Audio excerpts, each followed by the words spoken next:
Pera, o meu computador está pensando.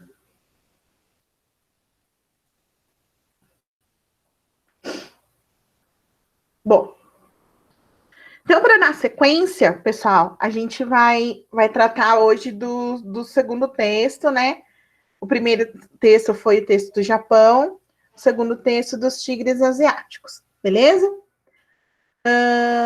Então, vocês vão entender também por que tem esse nome, tigres asiáticos, e a gente vai ver que são países e regiões específicas da Ásia, tá? Então, a gente vai começar falando aí, então, de Singapura, Hong Kong, Taiwan e da Coreia do Sul. Então, ele já começa com a explicação do tigre, tá? Então, dentro do imaginário do povo do Oriente, existem alguns animais que são simbólicos, né? E aí, dentro dessa simbologia, para o povo asiático, o tigre simboliza força e astúcia, né? E aí criou-se essa terminologia de chamar esse grupo de países de tigres asiáticos, porque foi percebido, num curto espaço de tempo, um desenvolvimento muito intenso das suas economias. Então, se tornaram países muito competitivos e significativos na economia mundial. Esse desenvolvimento rápido, esse processo de industrialização que foi muito intenso e que reflete positivamente nas suas economias, foi associado aí essa simbologia do tigre, né? De ser um animal forte e um animal astuto, né? Dentro dessa simbologia oriental. Então, por isso que a gente ouve falar dos tigres asiáticos, né? Desse pequeno grupo de países que tem como característica esse desenvolvimento econômico rápido e bem sucedido, tá bom? Então, assim, primeiro a gente tem que prestar atenção que eles tiveram esse desenvolvimento rápido e bem sucedido, mas os seus processos de industrialização aconteceram de maneira tardia também. Eles começaram a ser industrializados na década de 60. Então, veja, a gente, quando estudou industrialização brasileira também lá no 7º ano, a gente já ficava lembrando de algumas coisas. Lá no 7º ano, a gente viu que o processo de industrialização brasileira, que é um processo tardio, quando a gente compara com o início da industrialização no mundo, ele passa a ser mais intenso na década de 30. Os tigres asiáticos começaram esse processo 30 anos depois, na década de 60. Se a gente for fazer essa comparação entre os tigres asiáticos e o Brasil, é bem peculiar a gente observar isso, porque eles começaram depois da gente e foram bem mais sucedidos do que nós fomos, em muitos aspectos, né? Já que suas economias, a sua indústria é muito forte e suas economias conseguiram se desenvolver bem durante esse período, né? Quando eu falo que talvez seja mais bem sucedido que o Brasil, porque a gente, na verdade, passou também por um processo de desindustrialização. No início dos anos 90, com a abertura da economia, com a possibilidade de importar e exportar coisas, o Brasil pegou um caminho que talvez hoje ele se arrependa, né, de ter preferido importar coisas do que produzir as coisas aqui dentro. E isso fez com que a nossa indústria ficasse um pouco mais fragilizada em relação à indústria, principalmente à indústria asiática, porque não são só esses países, mas a China também tem o seu papel muito importante dentro desse processo de desindustrialização brasileira, porque a gente para de produzir aqui e passa a começar a comprar dessa galera. Certo? Então, veja, para a ascensão de um grupo de países nesse aspecto da industrialização, outros países acabaram deixando a sua indústria de lado e passaram a comprar desses países que estavam, né, ascendendo. O Brasil é um deles, né, que fez essa opção. A gente preferiu né? Observem, não somos nós aqui, né, meros mortais, mas quem faz a economia desse país girar achou interessante em algum momento parar de produzir aqui e talvez se dedicar aos produtos primários, que é o que vem, né, da onde vem bastante da riqueza do Brasil, né? Que é a produção agrícola, a produção pecuária e a exploração de recursos naturais, né, como os minérios. Se essa decisão é boa ou não, a gente vai ter algum momento que vocês vão conversar disso de novo. Mas é interessante a gente fazer esse recorte temporal. Deles começou mais tarde e eles foram mais bem-sucedidos. Então, isso é um aspecto muito interessante desses países, tá? Bom, aí, dentro dessa lógica que eles passaram a ser industrializados tardiamente, também, além de tigres asiáticos, eles são chamados também de novos países industriais, tá? E aí, dentro desse grupo de novos países industriais, estamos nós, o México, a Argentina, a África do Sul, a própria China e a Turquia, né? E também esse grupo chamado de tigres asiáticos da segunda geração, que inclui a Indonésia, a Tailândia, a Malásia e as Filipinas, tá? Então, assim, os tigres asiáticos, além do desenvolvimento industrial que eles tiveram, o que ficou muito notado foi o desenvolvimento social, que acompanhou o desenvolvimento e o crescimento econômico, tá? Que é uma coisa que não aconteceu nos outros países que passaram pela industrialização no mesmo momento. Então, assim, eles implementaram a indústria deu certo, eles começaram a ganhar dinheiro, só que eles começaram a ganhar dinheiro e começaram a se preocupar com o desenvolvimento social. Eles começaram a prestar atenção que deveriam investir em educação, por exemplo, em saúde da população. Então, aspectos que promovam uma qualidade de vida melhor para seus habitantes, coisa que os demais países de industrialização tardia não fizeram.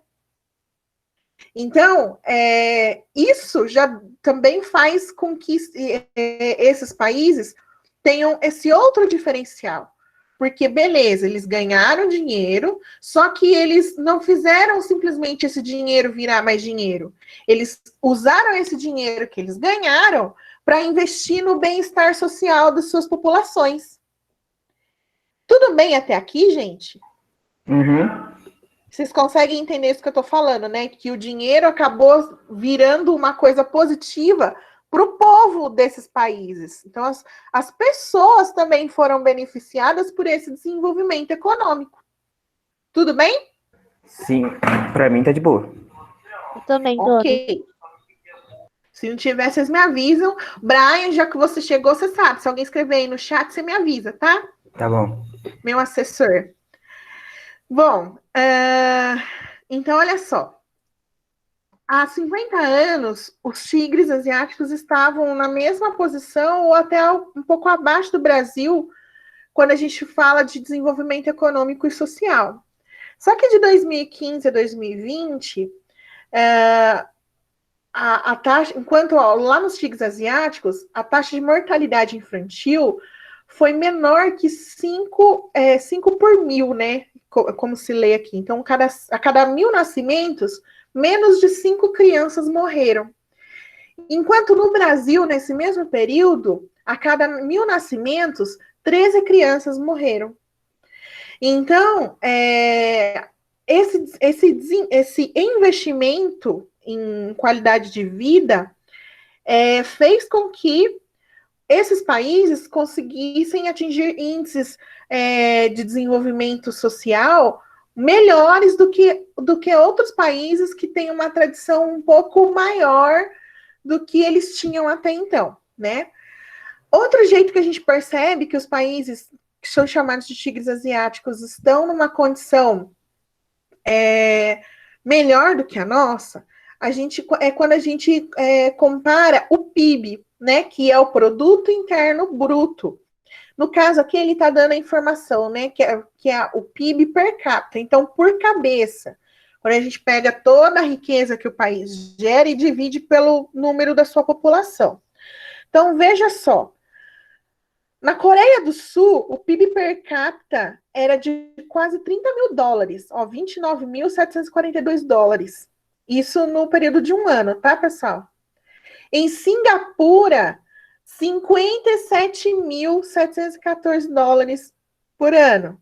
E quando a gente olha no Brasil, 9.821 dólares.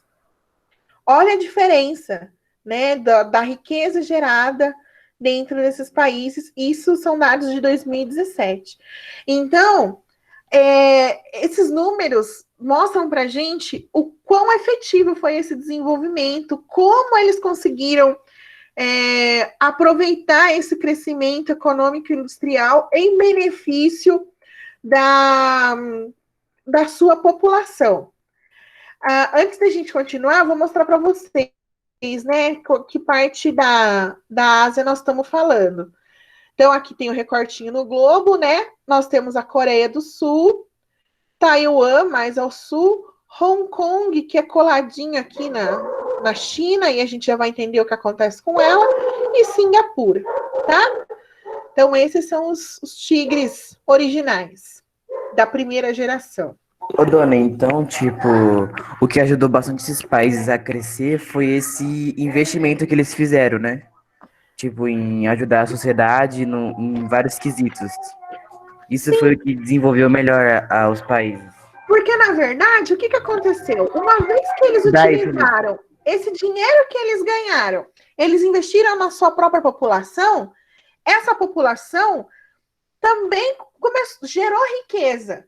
Imaginem, você investiu em educação, deu uma boa formação para as crianças do seu país. Essas crianças, elas vão crescer bem instruídas, bem formadas e vão ser mão de obra qualificada para fazer essa sua indústria, essa sua economia continuar gerando mais riqueza. Então, eles não fizeram caridade. Eles não... não, eu vou ajudar o povo, tadinho. Não. De certa forma, isso é investimento também. Então, quando eu invisto e ofereço uma boa educação para a base da minha população, para as minhas crianças, essas crianças vão crescer, vão ser bem formadas e vão trazer riquezas para mim quando elas estiverem na idade de trabalhar. Então, é investimento. Quando eu invisto em saúde, se a minha população fica menos doente, quer dizer que ela tem condição de trabalhar mais também. E esse trabalho vai gerar riqueza para o meu país. Então, quando eles decidem investir em bem-estar social, em promover boas condições de vida, na verdade, eles estão tendo um pensamento no futuro, uma visão de futuro. Eu vou investir agora na criança que está na escola, mas daqui 10 anos ela vai ser minha mão de obra qualificada na minha produção industrial, por exemplo. Entendem? Então, assim, a gente tem que fazer essa leitura muito clara. Não é caridade, eles não foram... porque são bonzinhos, vamos ajudar. Nós estamos falando do capitalismo. Não tem gente boazinha no capitalismo. Agora, tem o uso racional dos recursos. E eles usaram com muita perspicácia. Então, eu vou investir em quem daqui a 10 anos vai poder gerar riqueza para mim também. Entenderam? Tudo bem, Brian? Entendi. Jogada boa, hein? Pensaram bem? Ué, usou a cabeça, né? É aquilo. Será que o Brasil não fez igual? Ou sei lá, alguns países? Porque, né? Então, vocês viram a lista, né? Junto, da mesma época dos tigres asiáticos, tem o Brasil, tem a Argentina, tem o México. Por que esse povo não fez isso? Porque... Governo gente. Governo com mente desenvolvida. O Brasil não usa cabeça, né, dona? Exatamente, galera. É a decisão de quem estava no poder naquele momento. Porque quando a gente passou pela industrialização, a nossa indústria também gerou muita riqueza. Só que a decisão que foi tomada com a riqueza que foi gerada não foi tão inteligente quanto a decisão que a gente viu que essa galera aqui tomou.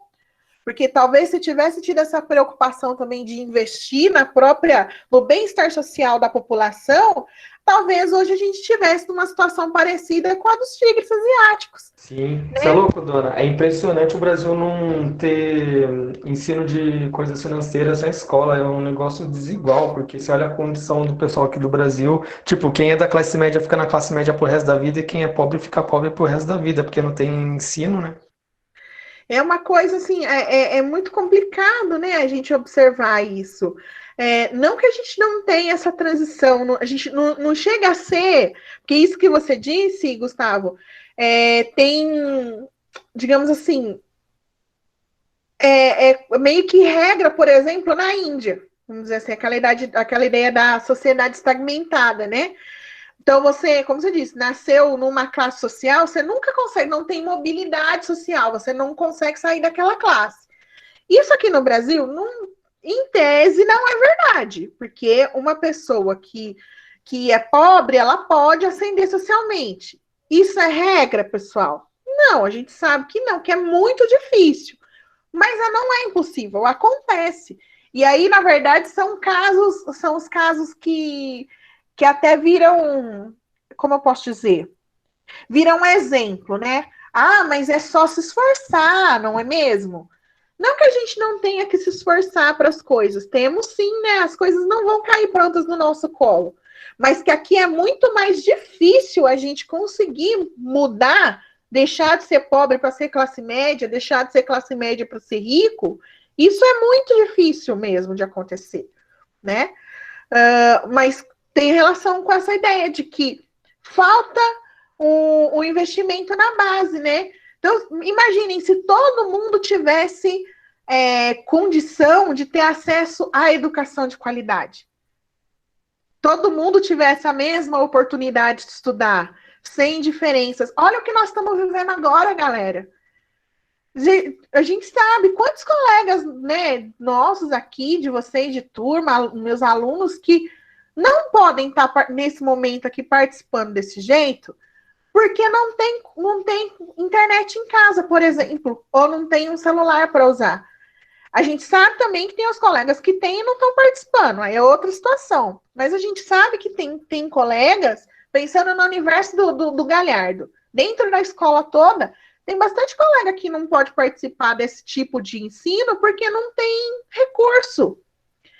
Então, isso é promover educação de maneira igualitária para todo mundo? Não é. A gente sabe que isso que está acontecendo aqui é desigual. É desigual, é injusto, mas o que nós vamos fazer? Se quem deveria olhar com cuidado para isso, parece não ter muito, né, essa preocupação. Então, assim, a gente vê isso refletido depois nas estruturas econômicas do país, né? Porque a gente só vê aquilo se reproduzindo sem grandes alterações. Não existe essa visão de futuro, né? Ó, se eu fizer isso agora, lá na frente eu vou colher bons frutos. Enquanto a gente não tiver ninguém que tenha uma visão dessa no poder, nós vamos ficar patinando nessa estrutura que a gente tem hoje, né? Infelizmente. Beleza? Bom, então vamos começar a falar agora de um a um, né? Olha só, Singapura. Singapura, galera, ela não é exatamente um país, é uma cidade-estado, tá? Porque o território dela, né? Olha só, 48. Na verdade, é uma ilha, né? Na verdade, Singapura. Tem 48. Peraí, o que eu tô falando aqui? Ah, isso aqui não é área, é a extensão dela, né? De leste a oeste. 48,8 quilômetros de leste a oeste é a extensão de Singapura. Então, assim, tipo, é uma ilha, é pequeno, o território de Singapura é pequeno. Mas ela faz parte ali, né, da Península da Malásia, é uma ilha. E. Opa, peraí. E aí ela faz ela se liga ao território, né, ao continente, por uma ponte rodoferroviária e por um aqueduto que assegura o abastecimento de água, tá? Então, a água que eles consomem em Singapura vem do continente e eles fazem essa ligação por uma ponte, por onde passa trem, passa carros, e assim que é feita a ligação com o continente, tá? Então, Singapura, do ponto de vista geomorfológico, é um território baixo, né? Não passa, os pontos mais altos não passam 150 metros de altura em relação ao nível do mar, clima equatorial e tem uma baixa amplitude térmica anual, né? Então, assim, clima equatorial, temperaturas mais altas, quente e úmido, e pequena amplitude térmica quer dizer o que mesmo? Alguém lembra?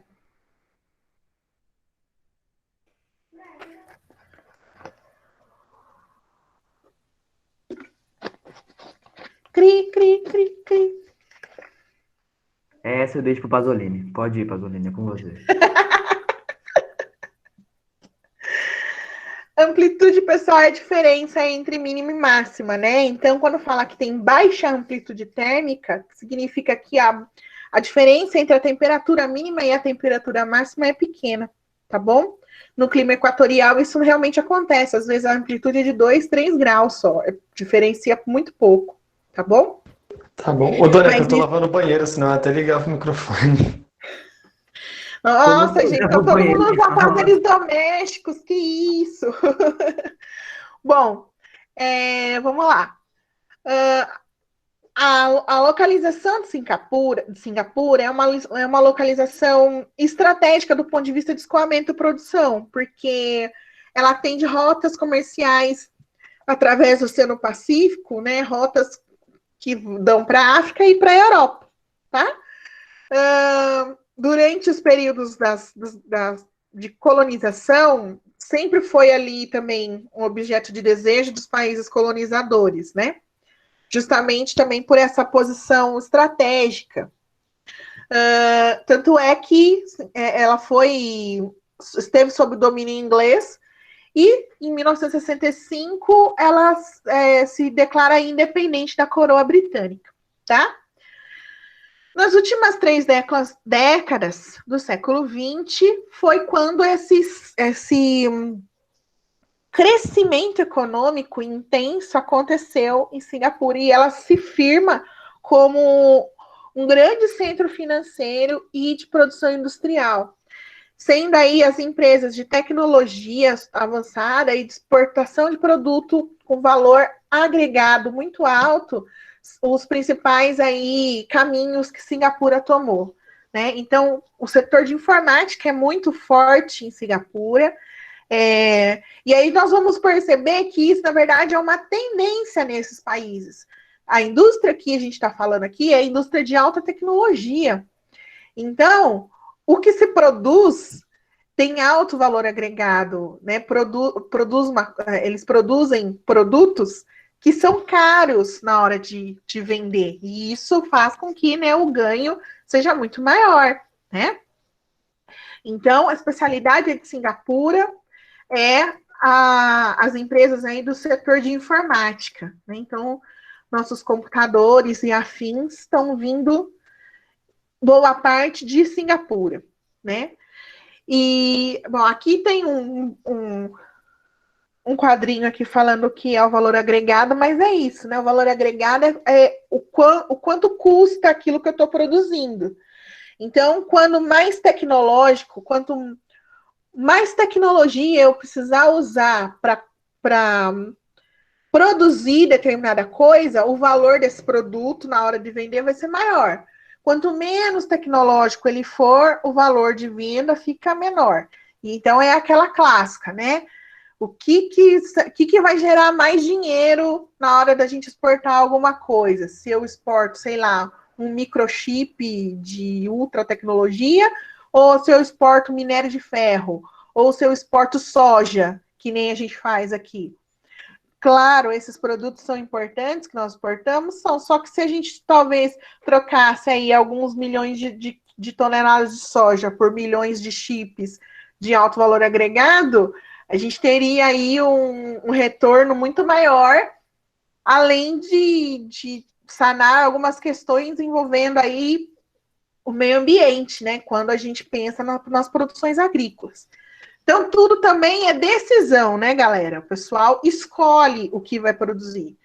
E quando a gente olha para as escolhas do Brasil, a gente fica meio assim, poxa, será que nós escolhemos direito? Né? Quando a gente vê que países... Olha só, acabei de falar para você, Singapura é uma ilha.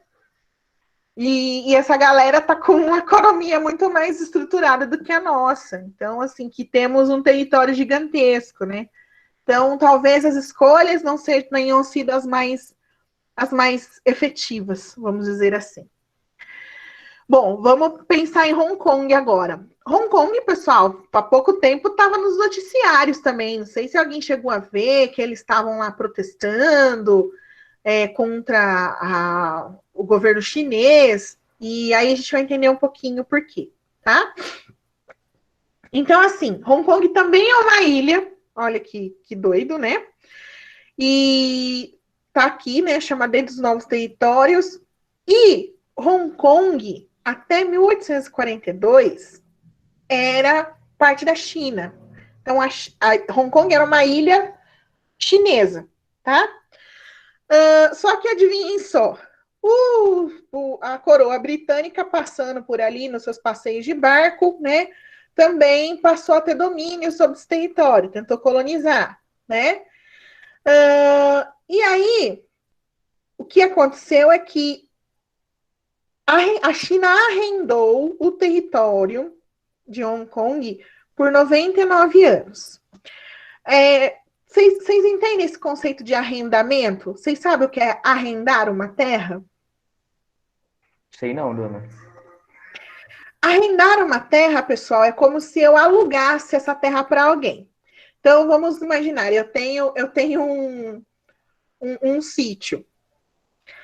Só que eu não estou fazendo nada nesse sítio, eu não moro nesse sítio, eu não planto nada no sítio. E aí, eu tenho um vizinho que, sei lá, que planta batata, por exemplo, e ele precisa de mais terreno para plantar a batata. Ele vem e conversa comigo se eu não quero arrendar o território do meu sítio para ele plantar batata. Então, o que é? Eu vou alugar a terra do meu sítio para alguém que está produzindo alguma coisa de verdade usar. A minha terra está lá parada mesmo, então eu ajudo a pessoa que precisa plantar mais e ainda ganho um troquinho porque eu aluguei o meu sítio. Então, o que fizeram com a ilha de Hong Kong é mais ou menos isso, meio que arrendaram, né, alugaram a ilha para os britânicos por quase 100 anos. É meio esquisito a gente pensar em pedaços de território dessa proporção alugadas, mas foi o que tinha sido feito ali, tá? Então, Dona, mas aí uma coisa, Hong Kong ganhou alguma coisa com isso? Ou só trabalhou e não, tipo, sabe, não rendeu nada pra eles? Não, Hong Kong não ganhou nada com isso, porque como o território era chinês, vamos dizer assim, né? Quem ganhou alguma coisa foi a China, né? Hong Kong só ficou ali no meio, foi usado, vamos dizer assim, né? Coitado. Aí, em 1949, acontece a Revolução Chinesa, né? A Revolução do Mao Tse-tung, que implementa o socialismo na China, que a gente vai falar também nas próximas aulas. E dentro dessa... Quando acontece a Revolução,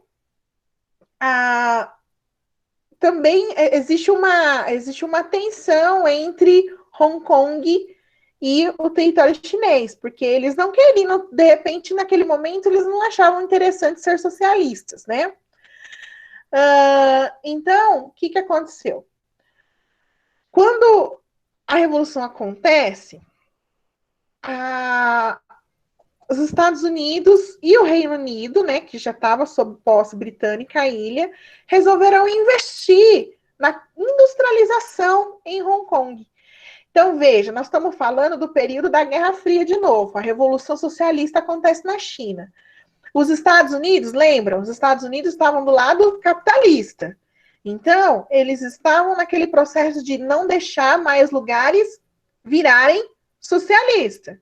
Então, ele entra junto com o Reino Unido para ajudar Hong Kong a se industrializar e a conhecer o capitalismo. Uma vez conhecendo o capitalismo, eles acreditavam, falaram, a gente vai mostrar como isso funciona, eles nunca vão querer ser socialista e voltar a fazer parte da China. Então, essa disputa da Guerra Fria entre socialismo e capitalismo também ajudou no processo de industrialização de Hong Kong. Olha que coisa mais louca, né? Eles foram lá e ajudaram esse desenvolvimento econômico da ilha de Hong Kong, tá?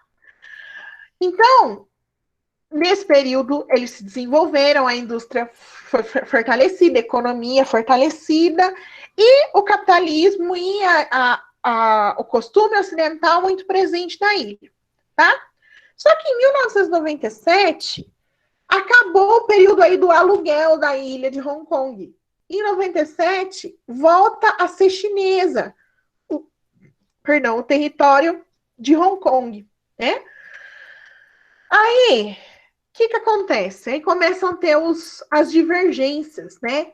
Já que Hong Kong tinha passado a vida toda sendo capitalista e, de repente, eles passam a fazer parte de um país socialista. Apesar que nós estamos falando aí de final dos anos 90, início dos 2000, a gente está falando do período de ascensão da indústria chinesa também. Eles não eram tão diferentes assim, mas, né, em comparação aí dessa questão do desenvolvimento econômico. Mas Hong Kong tem a questão dos costumes também. A China é um regime muito fechado, existem, como eu posso dizer, existem resoluções combinadas lá dentro que não existiam em Hong Kong, que isso começou a gerar desconforto entre a ilha e o território chinês, tá?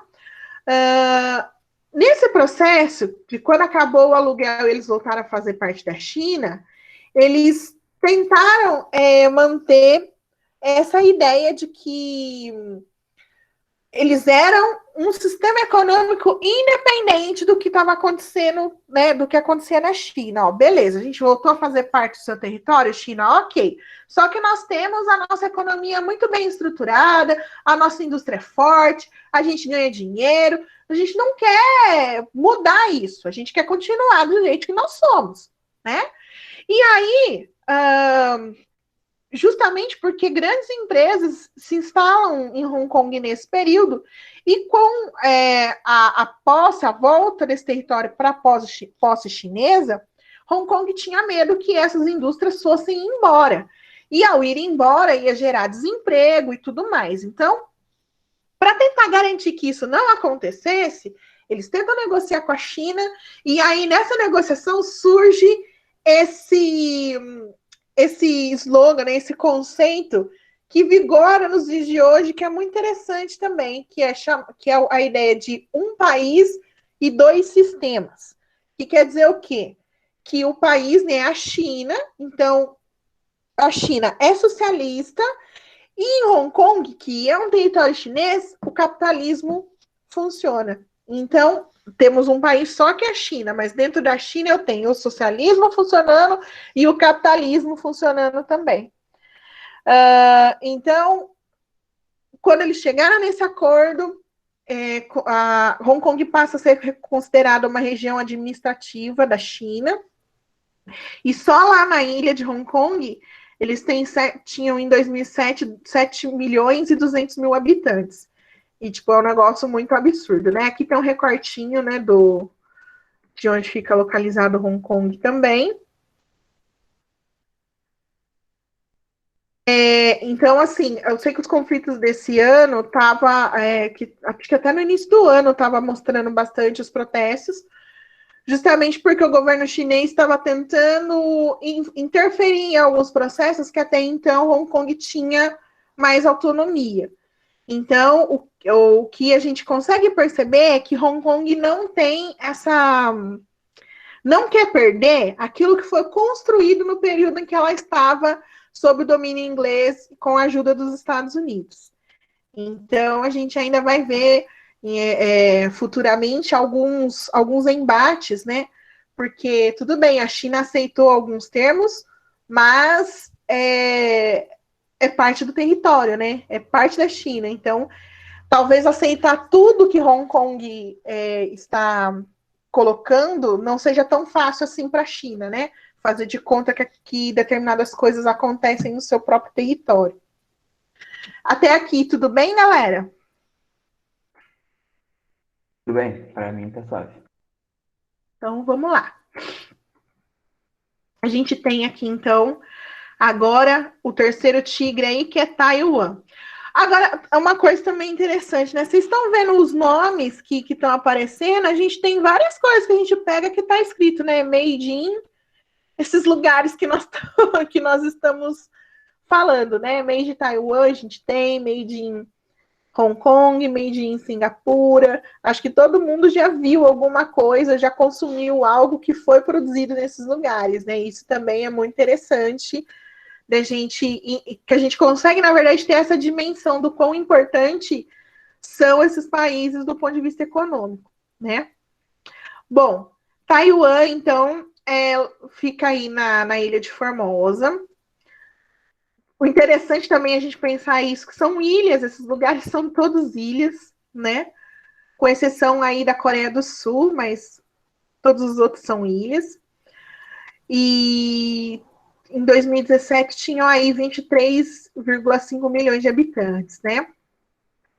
Formosa também tinha relação com a China, e também quando aconteceu a Revolução do Mao Tse-tung, que implementou o socialismo em 1949, se separa da China, falou, não quero saber de ser socialista, não quero manter relações com a China socialista, e se separa, tá?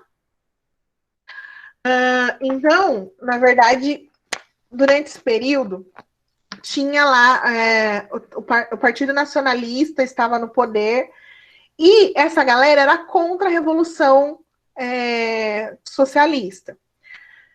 E quando eles viram que eles foram derrotados, o socialismo, a Revolução tinha funcionado e o socialismo ia ser implementado, essas lideranças políticas se refugiam todas para a Ilha de Formosa. Eles vazam, tipo, ninguém. Se a galera que não concorda com a Revolução vai embora, tá? Então, faz faz essa fuga, esse líder vai, se refugia na Ilha de Formosa, e aí tem a separação, né? Fica lá a República da China, socialista e tudo mais. Tudo bem? Só que nesse processo de separação, eles separaram, mas peraí, separaram mais ou menos, porque a China, ó, de novo a ideia do reconhecer a fronteira. A China não reconhece que esse território não é dela. Para ela, Formosa é parte da China. Então também tem aí um impasse de reconhecer fronteira, de aceitar, né, que determinada porção de território já não faz mais parte do seu território anterior. Então, a China não enxerga a Ilha de Formosa, Taiwan, como sendo um outro país. Para a China, Taiwan é parte da China. Mas para Taiwan não tem nada a ver com a China. Então, tá cada um pensa de um jeito. Certo? Como isso aconteceu no mesmo período a questão da Revolução, Taiwan também foi ajudado pelos Estados Unidos para poder se desenvolver industrialmente. Porque, de novo, Estados Unidos estavam tentando garantir que o socialismo não se expandisse. Então, em todo lugar que ele via que existia uma diferença, que existia uma resistência à implementação do socialismo, eles corriam lá para ajudar essa galera. Falaram, não, beleza, vocês não querem ser socialistas? Então vem cá que eu vou te ajudar. Então eles receberam essa ajuda também econômica e puderam se industrializar, tá? Também durante as décadas de 50 e 60. E para os Estados Unidos era extremamente estratégico que eles não sucumbissem ao socialismo.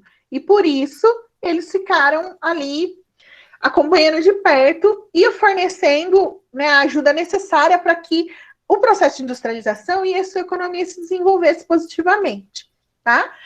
Em Taiwan, esse processo foi super acelerado entre 53 e 85. E a média de crescimento econômico nesse período foi de 8,5% ao ano. Então, assim, gente, eu não sei quando vocês prestam atenção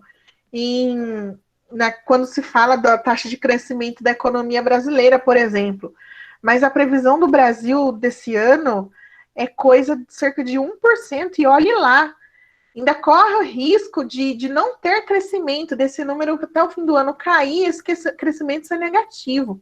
8,5% de crescimento anualmente num período tão grande de tempo fez com que Taiwan se fortalecesse economicamente, né? E com essa ajuda também entra no clubinho, né, dos novos países industrializados. Para vocês também terem uma noção, hoje, 2020, quem tem esse número, né, números altos de crescimento econômico dessa forma, esse ano não por conta da pandemia, mas até ano passado é a China. Só a China cresce desse jeito hoje em dia. Mas nenhum país do mundo consegue crescer economicamente dessa forma. Então, assim, por isso que existe, principalmente por conta dos Estados Unidos, uma preocupação tão grande com a China. Medo dos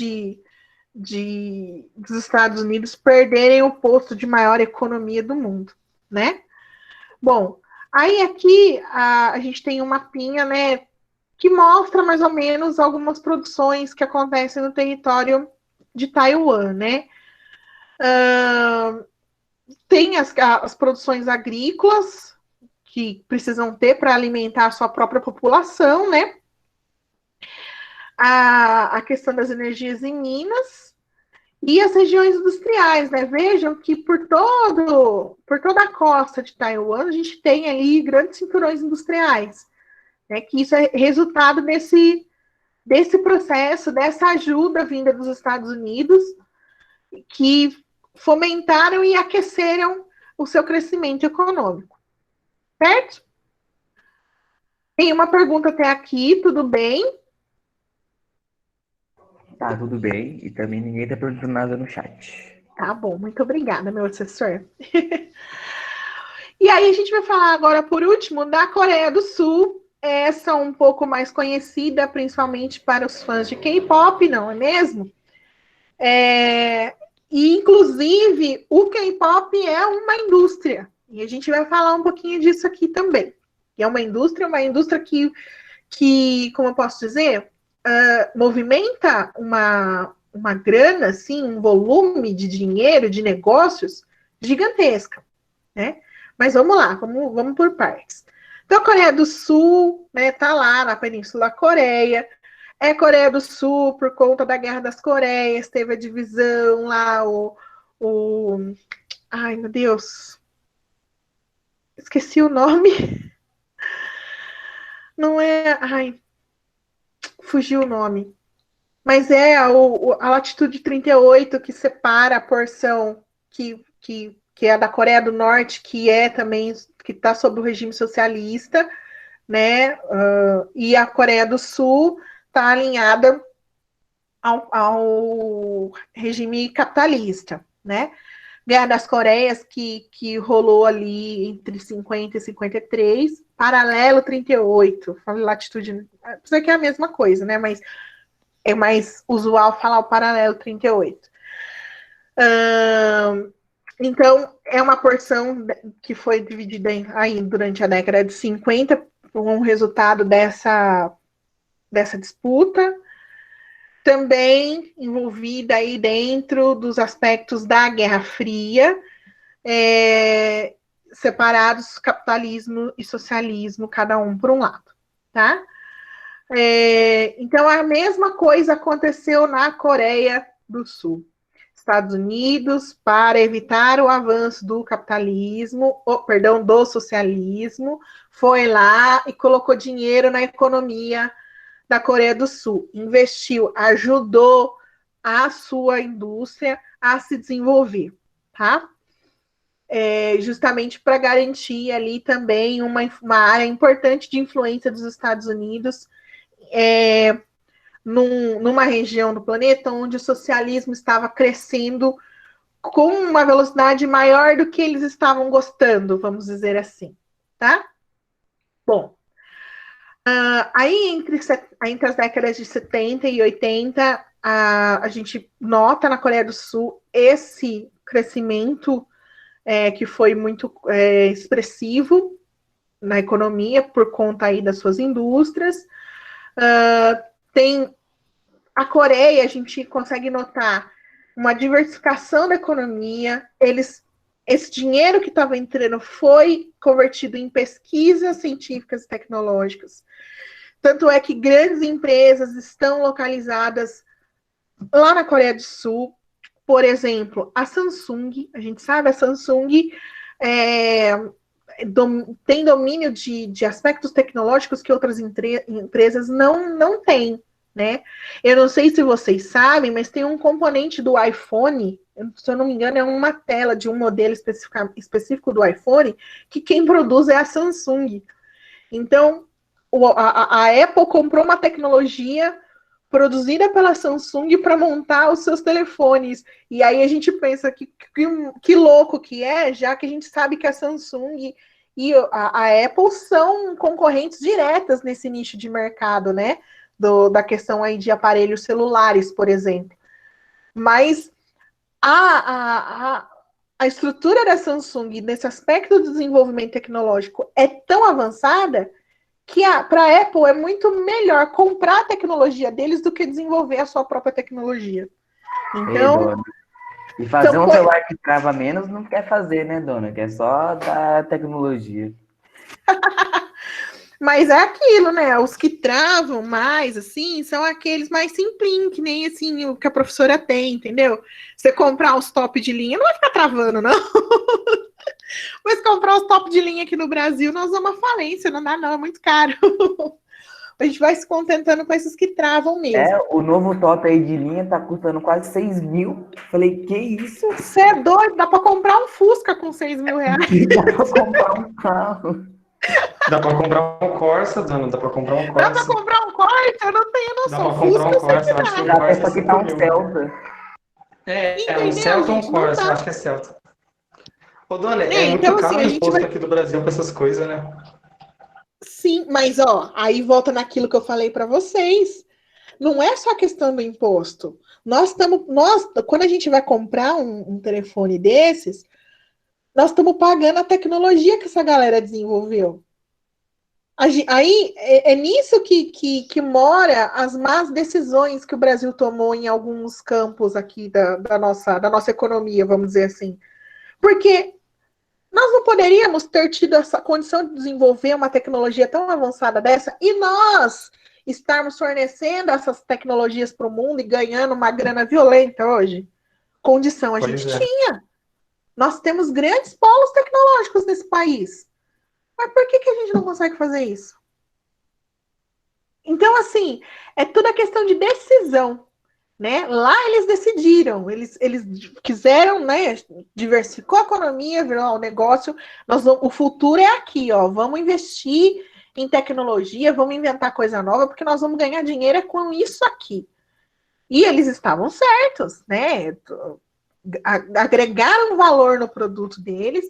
Então, o que eles exportam para o mundo são coisas caras, coisas que não é qualquer um que vai fazer no seu quintal, no fundo de casa. Não é qualquer um que consegue fazer esse tipo de produto. E é nisso que eles ganham dinheiro, porque eles conseguiram desenvolver tecnologias que não é qualquer empresa, qualquer um no mundo que consegue copiar. Entendem?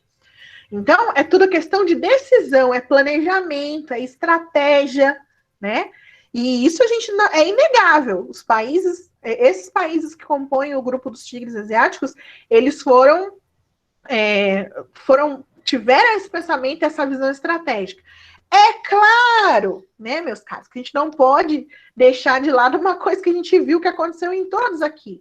Todos eles tiveram ajuda de quem? Estados Unidos? Estados Unidos. A gente não pode deixar isso de lado.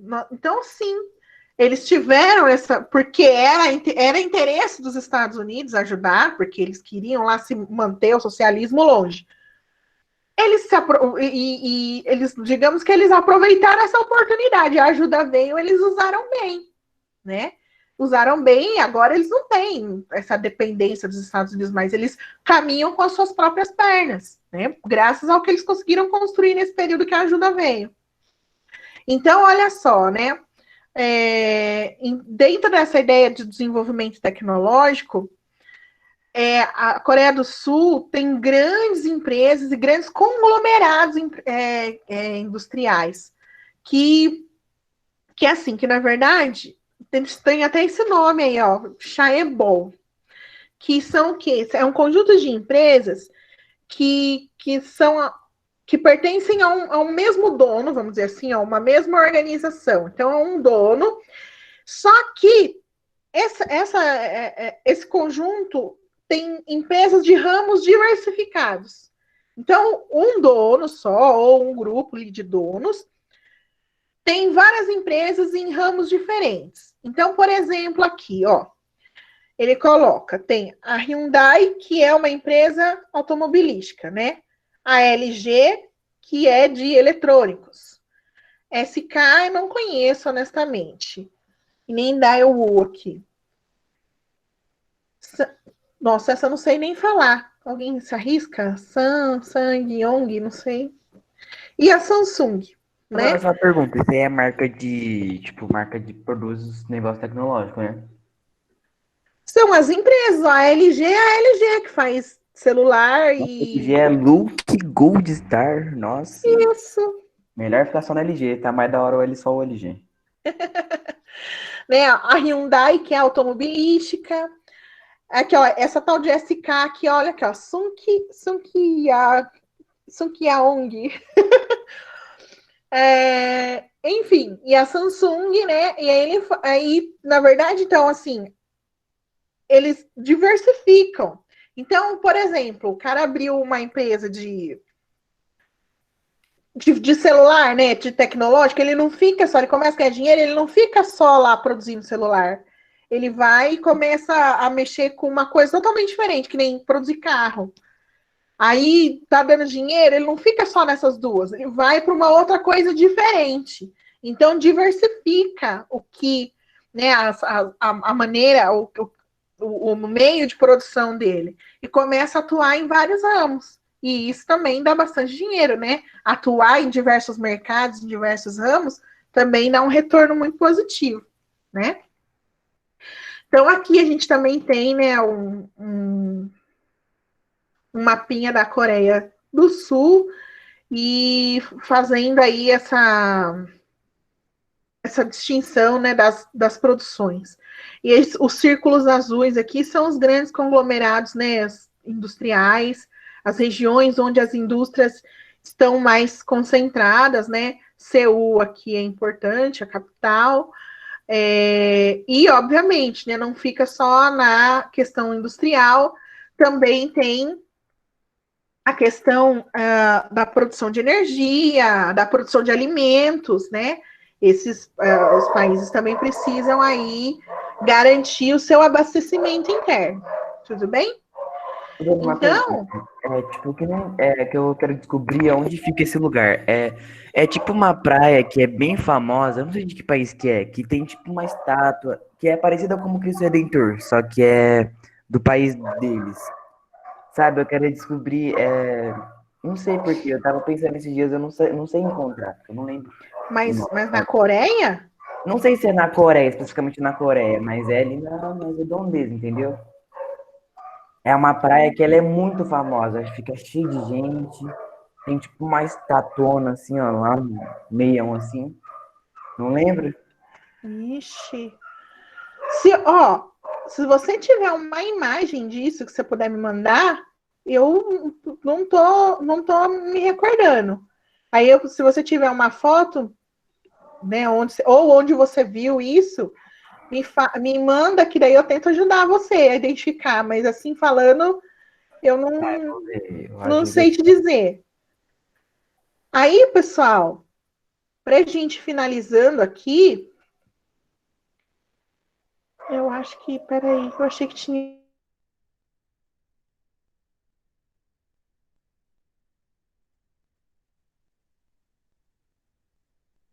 Tinha parado, não parou. Travou. Ai, meu Deus. Eu vou fazer o seguinte. Lembra que eu falei para vocês que o K-pop é uma indústria importante da Coreia do Sul? Eu quero passar para vocês um videozinho do Terra Negra, que eu já cansei de indicar para vocês, que é um canal de um coletivo de professores de geografia que é fenomenal, é muito bom. E eles fizeram um videozinho falando do K-pop, falando dessa perspectiva econômica do K-pop, tá? Que chama aqui, né? K-pop é melhor que MPB. E eu gostaria de passar ele para vocês assistirem. Vamos ver se a minha internet ajuda. Se a internet não ajudar, eu vou colocar para vocês depois o link do vídeo lá no grupo, tá bom? Se quiser também, eu posso tentar aqui pelo meu também, dona. Você ficar Tá. travando. Vamos ver aqui se vai. Eu tentei deixar ele carregando aqui para ver se não trava, mas vocês sabem como é, né? Tá aparecendo o YouTube para vocês? Tá. Tá, então eu vou tentar aqui. Salve, salve, tudo bem com você? Eu sei que muita gente vai discordar do título desse vídeo, mas eu vou te falar uma coisa. K-pop é muito melhor do que a MPB. Não, você é burro, cara, que loucura.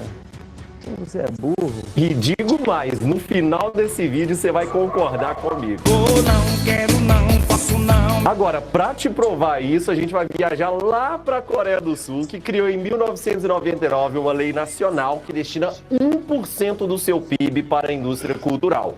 Isso foi uma estratégia que o governo encontrou para driblar, para fugir um pouco daquela crise dos tigres asiáticos e de todos os países asiáticos em geral no ano de 1998, com as quedas das bolsas asiáticas. O que eles fizeram? Turbinaram a indústria criativa do país com o Ministério da Cultura, reforçando a verba para a cultura popular e, inclusive, isso ganhou o apelido de Departamento de K-pop. E de uma visão moralista e ultrapassada que chegou ao ponto de censurar novas músicas, eles passaram ao ponto de subsidiar e promover diversos festivais para incentivar a música pop do país. Foi aí que o país passou do 30º para o 6º maior mercado de música no mundo entre 2007 e 2017 e, evidentemente, passou a galope o Brasil. E um dos fatores que são sempre elencados para a explosão ocidental do K-pop seria a música Gangnam Style do Psy.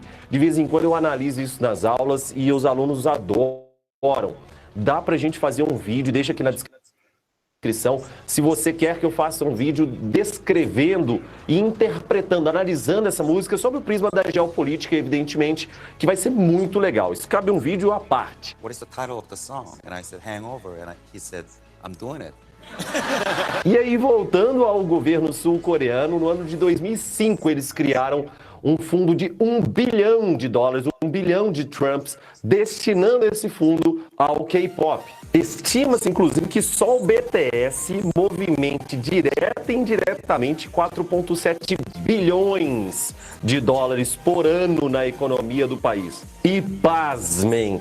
1 a cada 13 turistas citou o BTS como motivo de escolher visitar a Coreia do Sul, de acordo com o Instituto Hyundai. Não à toa, o turismo total do país triplicou nos últimos 15 anos. Não é pouca gente, não. E como se não bastasse movimentar a economia, a música ajuda, inclusive, nessa sensível relação entre a Coreia do Norte e a Coreia do Sul, já que toda vez que estoura algum problema com a Coreia do Norte, a galera já corre aqui pro Terra Negra pedindo pra gente fazer um vídeo. Inclusive, tem um vídeo super legal passando no card aqui agora sobre a Coreia do Norte. Mas em 2018, uma rara parceria permitiu que vários shows de K-pop fossem realizados na Coreia do Norte. Inclusive, o Kim Jong-un, que vocês estão vendo aí agora na tela, bateu palma e admirou muito o show.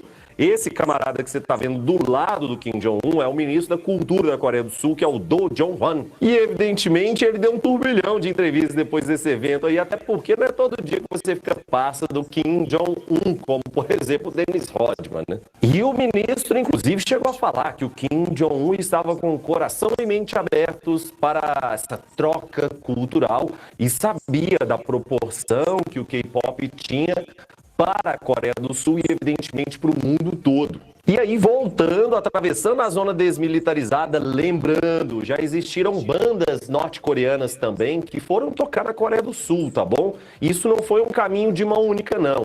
E aí, atravessando a vila de Panmunjom e voltando à Coreia do Sul, o governo não parou por aí, não. Ele foi além, inclusive chegou ao ponto de investir em um distrito da cidade de Seul, que é o distrito de Shandong. E eu não sei porque que eu fiz isso aqui, porque do Shandong escreve desse jeito e não desse jeito, mas enfim, que infame, nossa senhora. Mas a proposta é que vire um bairro K-pop, com construção e adaptação de casas de shows, estúdios, lojas, inclusive uma arena para 20 mil pessoas que está prevista para 2021. Igual o Rio de Janeiro tem a cidade do rock, lá em Seul eles podem ter a cidade do K-pop também. O que tem? E aí você vira pra mim e fala assim, ô Vitinho, mas por que você tá falando sobre esse tema no canal Terra Negra? Porque o canal Terra Negra que eu conheço é aquele que fala sobre fenômenos naturais e também sobre geopolítica, mas você tá falando de K-pop? Pois é, jovem padawan, o que tem a ver, afinal de contas, o c... com as calças, né? Para usar um termo mais family friendly, o que tem a ver, já que está parecendo meio pão com durex, sei lá, não sei que termo que vocês usam, aí, inclusive deixa aqui embaixo na descrição também o termo que vocês mais utilizam. Mas, voltando para cá, eu vou apresentar um conceito mega importante para vocês, chamado soft power. E para entender isso, a gente vai separar soft power de hard power. Não são opostos, mas são diferentes. Porque dentro das ciências políticas, para trabalhar o conceito de poder nas relações internacionais, não podemos restringir o conceito de poder ao poder coercitivo, ao poder bélico, beligerante. Ou seja, o hard power. Tipo, não importa quem tem o maior botão nuclear do mundo, sacou? Afinal de contas, a gente tem que entender que nas estruturas de poder é como se existisse uma balança entre o hard power e o soft power. Ambos são extremamente importantes na configuração, no jogo de xadrez geopolítico internacional. Já que, como eu disse, o hard power está ligado aos agentes estatais, que são entendidos como soberanos e legítimos no uso da força. E, portanto, ele se expressa a partir de meios militares, políticos, econômicos. Jovem, ao completar 18 anos, aliste-se no Exército, Marinha ou Aeronáutica. Você vai poder escalar montanhas, andar de helicóptero, queimar coisas, descer prédio correndo, andar de moto, entrar no rio, andar de barco, fazer natação, andar de cavalo, fazer polichinelo. Já por outro lado, o soft power se expressa através de agentes não estatais que não possuem essa soberania e legitimidade do uso da força e, portanto, são indivíduos, divulgadores de ideologias, produtores culturais e várias outras formas. Dessa forma, o soft power permite que a gente analise o papel das estruturas não estatais e dos produtores culturais para poder encaixar um determinado país no cenário da geopolítica. Você sacaram a ideia? Não à toa aquela célebre, icônica, famigerada frase: aonde chegam os meus filmes, vão os nossos produtos, vai a nossa maneira de viver. Frase essa que é atribuída ao Franklin Roosevelt na década de 1930. É claro que existe todo o folclore de quem disse primeiro essa frase. De folclore a gente entende muito bem, afinal de contas, todas as frases no Brasil são do Fernando Pessoa, Clarice Lispector ou então do Jô Soares, sei lá. Mas existem variações, as frases também são muito interessantes. Exemplo é aquela que diz que primeiro os nossos filmes, depois os nossos carros. E faz muito sentido. Mas independente se foi o Roosevelt, se foi o Woodrow Wilson, se quem foi, Blau, não importa. O importante aqui é que realmente os presidentes pensavam dessa forma e estruturaram isso muito bem, não à toa. Hollywood foi muito utilizado como uma máquina de propaganda estatal dos Estados Unidos e é utilizado até hoje. Oficialmente, esse casamento entre Washington e Hollywood, essa parceria, ocorreu quando o presidente Woodrow Wilson, em 1917, autorizou a criação de um comitê no Congresso sobre informação pública, que foi muito utilizado para moldar a opinião pública sobre a participação dos Estados Unidos na Primeira Guerra. Sua ordem era vender a guerra em casa. Vender.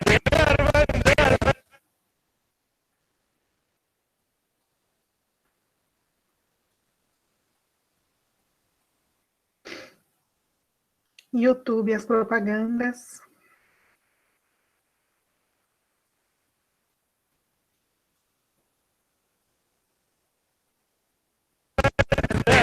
E espalhar o evangelho do americanismo para o mundo todo a partir dos princípios, culturas, valores estadunidenses, a partir, evidentemente, dos filmes. E enquanto a Europa precisou interromper sua produção cinematográfica no início do século XX, Estados Unidos pôde expandir. Só um efeito sonoro aqui, mas releva. E aí vai uma dica de documentário para vocês que chama Filmes Ruins, Árabes Malvados. É bem interessante porque mostra a estereotipização que os árabes sofreram em Hollywood. Ou seja, antes de 73, filmes que mostram uma sociedade árabe que você deveria conhecer, uma sociedade de padrões de comportamento, hábitos adquiridos, de cultura totalmente distinta e que você poderia conhecer, pois era uma sociedade exótica e inclusive filmes ganhadores do Oscar, como Lawrence da Arábia, que é incrível até os dias atuais, diga de passagem. Mas, depois de 73, quando a OPEP, dominada e liderada pelas comunidades árabes, acaba aumentando o preço do barril do petróleo e atinge fortemente a economia global no episódio que a gente conhece como primeira crise do petróleo, esse estereótipo começa a mudar, já que os árabes agora começam a ser vistos como terroristas. Os árabes são taxados e generalizados como sempre muçulmanos e todo muçulmano sempre taxado de terrorista, todo muçulmano sempre taxado de fundamentalista, todo muçulmano sempre taxado de extremista. E, evidentemente, todos os atentados terroristas do planeta Terra seriam associados aos muçulmanos. E nessa onda eu poderia passar aqui mais uma hora, porque existem milhares, milhões de exemplos, tipo a Marilyn Monroe ser muito utilizada para indústria de venda de diamantes, enfim, tem muito exemplo. E para finalizar, um último conceito muito importante para a gente entender no vídeo de hoje é o de Nation Branding. Por quê?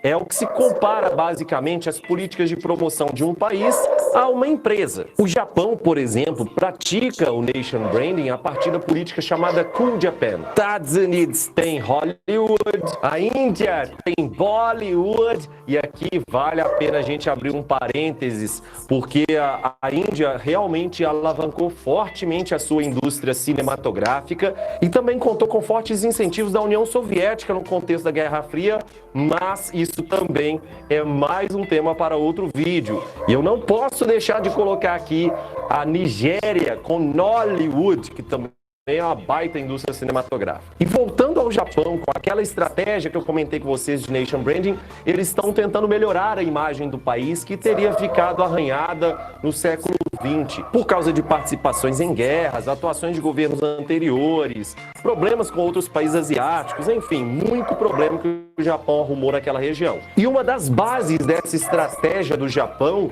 para reconstruir a sua imagem internacionalmente é criar uma massa de consumidores dos seus produtos, sejam produtos físicos, tá? Como era meu sonho na minha infância ter os Cavaleiros do Zodíaco, sejam produtos consumidos culturalmente. E eu sou um exemplo claríssimo disso. Eu sou um millennial.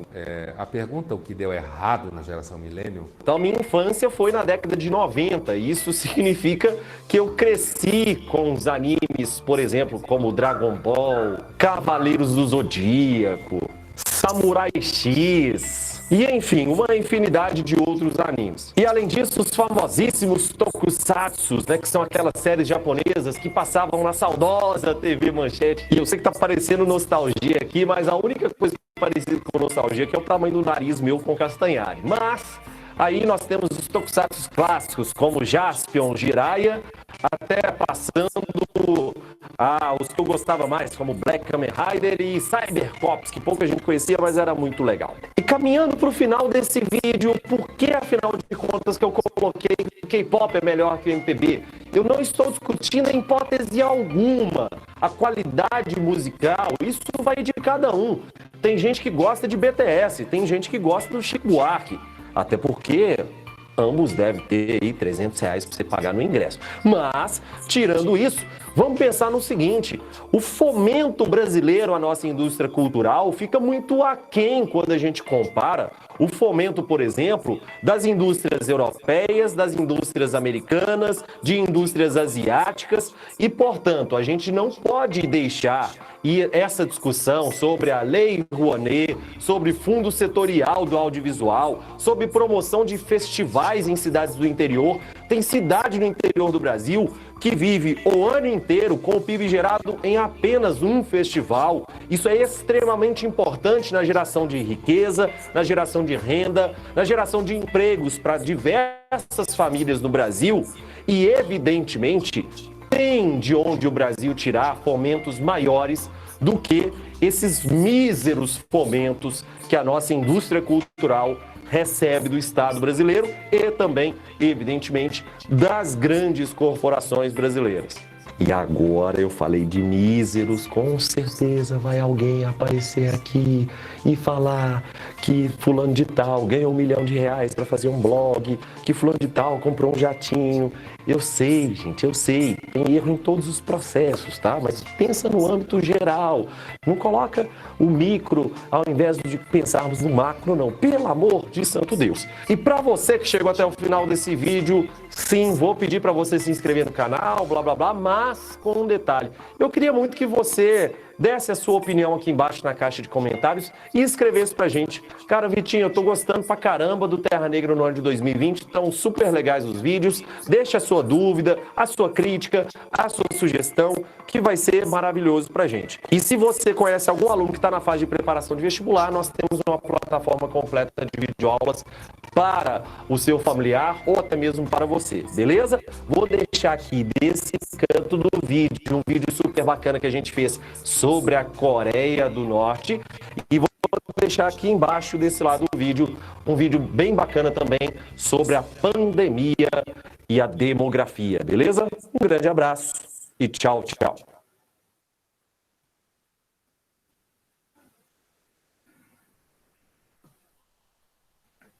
Bom, gente, aqui, né, o intuito do vídeo era que vocês conseguissem enxergar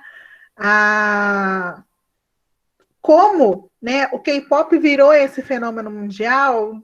Não necessariamente, não vou nem entrar na questão no mérito da qualidade musical, não é isso, é bem como o Vitinho no vídeo fala, mas existia um esforço do governo da Coreia do Sul, né, teve dinheiro investido nesse aspecto cultural, e esse dinheiro investido deu muito certo, porque retorna muita riqueza para o país, a partir da perspectiva da criação, da construção desses grupos musicais que ganharam o mundo. É interessante você pensar, né, a proporção, né, quando ele fala que 1 a cada 3 turistas foram visitar a Coreia do Sul por conta do BTS. Então, essa dimensão, né, do quão essa indústria cultural ela foi tão bem construída e como isso retorna como investimento, retorna como lucro, como ganho para o país, né?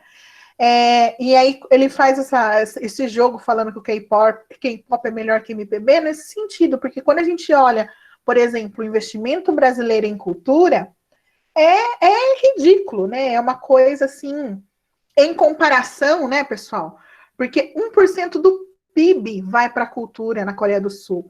Nós acabamos de falar que a economia super desenvolvida, que é um país altamente tecnológico, o PIB da Coreia do Sul é gigantesco.